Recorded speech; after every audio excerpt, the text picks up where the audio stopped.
السلام علیکم، welcome to my YouTube channel Daily Night Story. تمام ویڈیو اپڈیٹس کے لیے ڈیلی نائٹ سٹوری کو سبسکرائب کر کے بیل نوٹیفیکیشن کو آن کر دیں۔ تو آئیے سنتے ہیں آج کی ویڈیو میں ایک جین زادے اور آدم زادی کی عشق کی داستان۔ وہ بڑی بوڑھیاں بھی جو پہلے نیلم اور اس کے گھر والوں کو مذاق اڑایا کرتی تھیں، اب بڑے دعوے سے قسمیں کھا کر یہ تصدیق کرنے لگی تھیں کہ واقعی نیلم پر جن عاشق ہے۔ اپنے اس دعوے کے ثبوت میں وہ ان آزمائشوں کو پیش کرتی ہیں جن پر انہوں نے نیلم کو پرکھا تھا۔ مثلا کوئی کہتی، میں نے اس موسم میں جب دور دور کہیں جامن دیکھنے میں نہیں آتے، نیلم سے کہا کہ اگر وہ ابھی اسی وقت گھلے گھلے سیاہ جامن منگا دے تو میں جن کا عاشق ہونا تسلیم کر لوں گی۔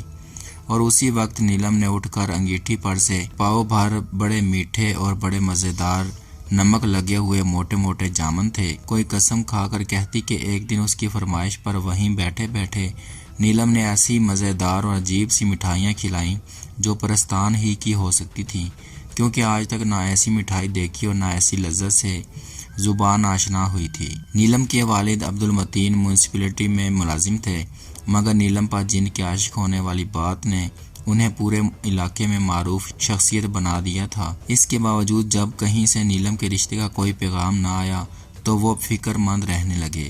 انہیں اب یہ شہرت بدنامی معلوم ہونے لگی، اور جیسے جیسے نیلم کی عمر زیادہ ہوتی گئی وہ اپنی ہی پھیلائی ہوئی بات کی تردید بڑے شد و مرض سے کرنے لگے۔ بیٹی چاہے فقیر کی ہو خواہ بادشاہ کی، پرایا دھن ہوتی ہے اور اس کا ہاتھ کسی نہ کسی کے ہاتھ میں دینا ہی پڑتا ہے۔ بیٹی سب کی بیائی جاتی ہے، یہ گھر بٹھائے رکھنے کی چیز نہیں ہوتی۔ پھر جو بیٹی اتنی خوبصورت ہو کہ ہاتھ لگائے رنگ میلا ہو، اس کے رشتے تو گھر بیٹھے آتے ہیں۔ صاف ظاہر تھا کہ نیلم کے رشتے کی بات کرتے ہوئے لوگ ڈرتے تھے، اور یہی ڈر اب نیلم کے والد پر اثر انداز ہو رہا تھا۔ وہ اکثر نیلم کی ماں سے سوال کرتے تھے کہ نیلم کا کیا بنے گا۔ نیلم کے مستقبل کے بارے میں سوچ سوچ کر اس کی ماں نگینہ خانم بھی بے حد پریشان تھی۔ وہ انتہائی پچھتاوے کے ساتھ یہ محسوس کرنے لگی تھی کہ 2-4 سال میں نیلم کی جوانی ڈھل جائے گی، پھر تو اچھے اچھے رشتے بھی ملنے کی امید بالکل ختم ہو جائے گی۔ کیا میری چاند سی بچی یوں ہی ڈال پر لگے پھول کی طرح مرجھا کر رہ جائے گی؟ جب وہ اس زاویے سے سوچتی تو اسے اپنے متعلق یہ فیصلہ کرنا پڑتا کہ بیٹی کے حق میں اس نے ڈائن کا کردار ادا کیا ہے۔ اس نے نیلم پر جن عاشق ہونے کا ڈھنڈورا پیٹ کر اس کی زندگی تو خود تباہ کر دی ہے۔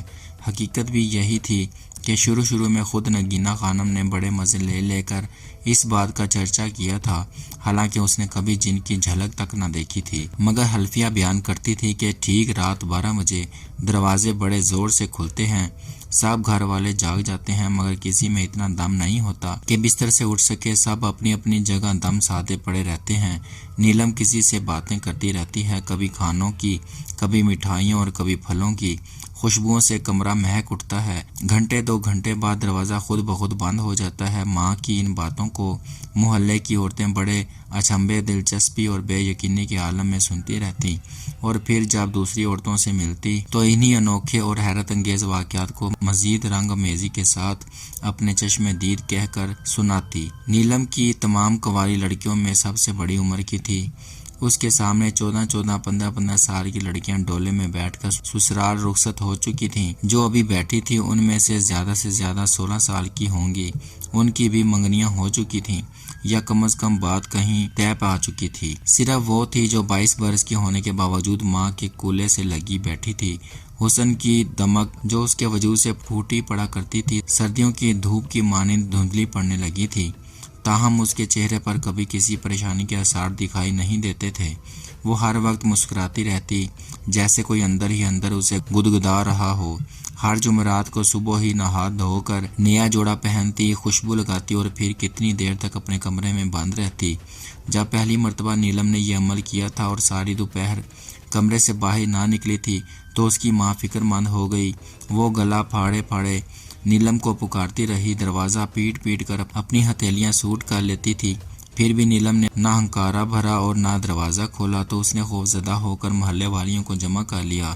سب عورتیں فکر مند ہو کر عجیب عجیب کیا سرائیاں کرتے تھیں، بار بار دروازے کی طرف دیکھتی رہتی تھیں۔ کبھی انہیں یہ ڈر لگنے لگتا تھا کہ ابھی جن باہر نکلے گا اور سب کو کھا جائے گا۔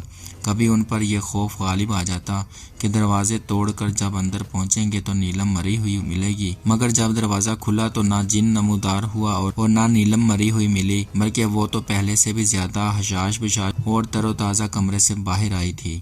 اس کے بعد کئی مرتبہ نیلم نے یہی خاص عمل کیا۔ اس کی ماں نے ایک دو بار جھانک کر دیکھنے کی کوشش کی کہ نیلم کمرے میں بند ہو کر کیا کرتی ہے، مگر ہر بار وہ ایسے گری جیسے کسی نے بڑے زور سے اس کو دھکا دے دیا ہو۔ پھر تو اس پر ایسا خوف طاری ہوا کہ ایسے موقع پر وہ بند دروازے کی طرف دیکھنے کی تک کی ہمت نہ کر سکی۔ نیلم کی سہیلیاں بھی نیلم سے ڈرتی تھیں۔ ڈر کے ساتھ ساتھ انہیں رشک بھی ہوتا تھا۔ کبھی کوئی سہیلی جن کے بارے میں پوچھ بیٹھتی تو نیلم بڑے چٹھارے لے لے کر پرستان کی باتیں سناتی، اپنی سہیلیوں کو بتاتی کہ نہ صرف وہ جن اس پر عاشق ہے بلکہ وہ بھی جن کو بے حد پسند کرتی ہے۔ وہ سہیلیوں کو بتاتی کہ جن کا کہنا ہے وہ تو مرنے کے بعد بھی اس کو نہیں چھوڑے گا۔ سردیوں کا موسم تھا، کمرے میں کوئلوں سے بھری انگیٹھی دہک رہی تھی۔ ایک چارپائی پر نیلم کے والد والدہ، خالو اور خالہ بیٹھے باتیں کر رہے تھے۔ اس کے مقابل والی چارپائی پر نیلم اپنی خالہ زاد بہن اور دو تین سہیلیوں کے ساتھ بیٹھی بجھاڑتیں بوجھ رہی تھیں۔ اچانک نیلم کی چادر سر سے پھسل کر انگیٹھی میں جا پڑی۔ اس کی خالہ چلائی، ارے نیلم کی چادر جل جائے گی۔ خالو نے پلٹ کر انگیٹھی میں سے چادر اٹھائی تو کوئلے اسی طرح دہک رہے تھے، لیکن چادر جلنا تو درکنار گرم بھی نہیں ہوئی تھی۔ یہ دیکھ کر سب حیرت زدہ ہو گئے تھے، اور پھر ساری رات نیلم کے بچپن سے جوانی تک کا رونما ہونے والے تمام واقعات دہرائے جاتے رہے۔ نیلم کے خالو نے تمام واقعات کو سچ ماننے سے انکار کر دیا۔ انہوں نے کہا کہ یہ سب بس فرضی قصے ہیں۔ جنوں بھوتوں کے اول تو وہ قائل ہی نہیں، اور بالفرض جنات کا ہونا تسلیم کر بھی لی جائے تو وہ یہ ماننے کے لیے ہرگز تیار نہیں تھے کہ کوئی جن نیلم پر عاشق ہے۔ یہ ذہنی بیماری ہو سکتی ہے نیلم کی اور آپ سب لوگوں کی۔ آپ سب لوگ وہم میں مبتلا ہیں۔ نگینہ خانم کو اپنے بہنوئی کی اس بات پر تاؤ آ گیا اور وہ بولی، بھائی مصر مشہور ہے، جس تن لاگے وہی جانے، اور نہ جانے کوئی تمہیں کیا پتا ہم کس مصیبت میں گرفتار ہیں۔ علاج معالجے میں کسر نہیں چھوڑی، تعویذ گنڈے بھی کرا لیے، دیوبند لے جا کر جھاڑ پھونک بھی بہت کرا چکے ہیں، مگر نہ نیلم کو جن کی بیماری سے نجات ملی نہ ہمارا وہم دور ہوا۔ تم ہی اس کا کچھ علاج کرا دو، آخر تمہاری بھی کچھ لگتی ہے۔ خالو نے مسکرا کر کہا، اس کا علاج بہت آسان ہے، نیلم کی شادی کرا دو، جن چلا جائے گا اور یہ ٹھیک ہو جائے گی۔ خالو کی بات سن کر دونوں میاں بیوی نے ٹھنڈی سانس بھری اور اداس ہو گئے، کیونکہ یہی تو وہ مسئلہ تھا جو حل ہونے میں نہیں آ رہا تھا۔ آخر بڑی سنجیدگی سے اس بارے میں بات چیت طے ہونے لگی اور خالو نے چٹکیوں میں یہ مسئلہ یوں حل کر دیا کہ نیلم کا رشتہ ان کے لڑکے نذیر سے کر دیا جائے۔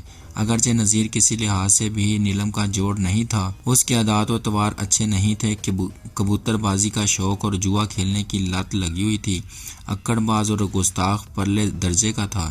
یہی وجہ تھی کہ اس کی شادی ابھی تک نہیں ہو سکی تھی اور نگینہ خانم اپنے بھانجے کے بجائے کسی اچھے رشتے کی متوقع رہی تھی۔ جب کہیں سے رشتہ آنے کی آس نہ رہی تو یہی غنیمت سمجھ کر گھر کی بلا گھر میں ہی چھپ جائے تو اچھا ہے۔ شادی کے بعد کوئی اونچ نیچ بھی ہوگی تو کم از کم رسوائی سے بچے رہیں گے۔ نگینہ خانم اور عبدالمتین نے پیشکش قبول کر لی اور چٹ منگنی پٹ بیاہ کے مساعد ایک دن بھی مقرر ہو گیا۔ خالو بھی اپنے بیٹے کی طرف سے سکون میں ہو گئے اور نیلم کے والدین کی الجھن بھی دور ہو گئی، مگر دن مقرر کیے جانے کے بعد جو رات آئی وہ خالو پر بہت کڑی گزری۔ وہ ساری رات تھوڑے تھوڑے وقفے سے چیختے چلاتے رہے۔ یوں ہوتا رہا کہ جیسے ہی ان کی آنکھ لگتی کوئی ان کی چھاتی پر سوار ہو کر گلا گھونٹنے لگتا اور وہ چیخ مار کر اٹھ بیٹھتے۔ صبح ہوئی تو ان کا رنگ زرد اور آنکھوں سے وحشت ٹپک رہی تھی۔ کھانا کھانے بیٹھے تو اچانک ان کے سامنے سے سالن اور روٹیاں غائب ہو گئیں۔ چائے پینے لگے تو گرم گرم چائے کا پیالہ منہ پر ایسے انڈیلا گیا کہ سارا چہرہ سرخ ہو گیا۔ کسی بات کی آس لا کر ٹوٹ جائے تو زیادہ دکھ ہوتا ہے۔ نیلم کی ماں اور باپ کو بھی اب پہلے سے زیادہ کہیں فکر ہو گئی تھی۔ ان کا خدشہ ٹھیک ہی نکلا۔ خالو نے کھتولی جاتے ہی لکھ دیا تھا کہ نیلم کا رشتہ ان کے بیٹے نذیر سے تو نہیں ہو سکتا، کیونکہ وہ بہت آوارہ ہے اور وہ نیلم کی زندگی برباد کرنا نہیں چاہتے۔ ویسے بھی اندیشہ ہے کہ اس رشتے کے بعد ان کے تعلقات خراب نہ ہو جائیں۔ البتہ ایک بہت اچھا رشتہ مل گیا ہے، بھائی عبدالمتین آ کر لڑکا دیکھ جائیں۔ لڑکے کے باپ دیوبند کا پڑھا ہوا مولوی ہے، لڑکے کا کردار بہت اچھا ہے اور تعلیم یافتہ گھرانہ ہے۔ اس خاتون نے عبدالمتین کی ٹوٹی امیدوں کو ایک نیا سہارا فراہم کیا اور وہ خطولی پہنچ گئے۔ لڑکا دیکھا، صورت شکل کا خوبرو صحت مند نوجوان۔ رسمی بات چیت کے بعد مولوی صاحب کو اپنے گھر آنے کی دعوت دی گئی۔ وہ لوگ آئے تو نیلم کو دیکھ کر ریچھ گئے۔ نیلم دبی زبان سے شادی کے خلاف احتجاج کرتی رہی، اپنی سہیلیوں کے ہاتھ یہ تک کہلوا دیا کہ اگر انہوں نے اس کی شادی کی تو خود نیلم سے ہی ان کو ہاتھ دھونے پڑ جائیں گے، مگر کسی نے اس کی دھمکیوں پر توجہ نہ دی۔ نیلم کی اجازت قبول کرنے کے موقع پر بڑی بوڑھیاں اور نیلم کی سہیلیوں نے ہر چند زور مارا کہ وہ ہاں کہہ دے، مگر نیلم ٹس سے مس نہ ہوئی۔ پھر نہ جانے کس لڑکی نے نیلم کی بغل میں منہ کھسکا کر ہولے سے ہوں کر دی اور ارد گرد جمع عورتیں بیک زباں پکاریں، ہاں ہو گئی ہے۔ مختصر سی رسومات کے بعد نیلم کو ڈولے میں بٹھا کر سسرال رخصت کر دیا گیا اور عبدالمتین نے سکھ کا سانس لیا۔ اگرچہ دل میں اب بھی بہت سے وسوسے اور دھڑکے سمائے ہوئے تھے، مگر وقتی طور پر ہی صحیح وہ اپنے فرض سے سبکدوش ہو گئے تھے۔ ان کا یہ سکون اور اطمینان دیر پا ثابت نہ ہوا، بلکہ ایک زبردست طوفان بن کر ان کی خوشیوں اور مسرتوں کو ہمیشہ کے لیے ملیا میٹ کر گیا۔ دوسرے دن وہ چند رشتہ داروں کے ہمراہ بیٹی کو لینے کھتولی پہنچے تو بیٹی کی بجائے اس کی لاش سے گلے ملنا پڑا۔ شادی کا گھر ماتم کدہ بنا ہوا تھا۔ اس دن اچانک بلکہ حیرت انگیز موت کی خبر سنتے ہی کرب و جوار کے لوگ مولوی صاحب کے گھر پہنچ گئے۔ عورتیں اس پری پیکر حسینہ اور سیم تن نیلم کے دیدار کرنے کے لیے ایک دوسرے پر ٹوٹی پڑ رہی تھیں، جس کے متعلق انہوں نے یہ چرچا سن رکھا تھا کہ اس لڑکے پر جن عاشق تھا۔ مختلف قسم کی چیم گوئیاں اور قیاس رائیاں کی جا رہی تھیں۔ ہر ایک کی زبان پر یہی ذکر تھا کہ جن نے نیلم کی جان لے لی ہے۔ مولوی صاحب نے عبدالمتین کو تسلی دیتے ہوئے سارا ماجرا سنایا۔ ان واقعات کے مطابق جیسے ہی نیلم دلہن بنی، بار بار بتیاں بجھ جاتی تھیں۔ چراغ اور دیے تو خیر ہوا کے جھونکوں سے ہی بجھ جاتے تھے، مگر حیرت یہ تھی کہ لالٹین بھی گل ہو جاتی تھی۔ گھر والے اس خلاف معمول اندھیرے سے ڈر گئے۔ پھر بھی جب دولہا نے دلہن کے کمرے میں قدم رکھا تو دلہن نے دولہا کو ڈانٹ دیا کہ خبردار مجھے ہاتھ نہ لگانا ورنہ تمہاری جان کی خیر نہیں ہوگی۔ دلہن نے حیران ہو کر اس دھمکی کی وجہ پوچھی تو دلہن نے یہ بتایا کہ وہ جن کو پسند کرتی ہے اور جن بھی اس پر عاشق ہے، اور جو بھی آدمزاد اس پر دسترازی کرے گا جن اسے جان سے مار ڈالے گا۔ دلہا نے اس کی باتوں کو مکر و فریب پر محمول کرتے ہوئے شوہرانہ تعلقات قائم کرنے کی کوشش کی تو اسے اپنی دلہن پہلی بار شیرنی کے روپ میں نظر آئی، دوسری بار چڑیل دکھائی دی اور تیسری بار ناگن بن کر اس سے لپٹ گئی۔ وہ دہشت زدہ ہو گیا اور چیخ مار کر کمرے سے باہر نکل آیا۔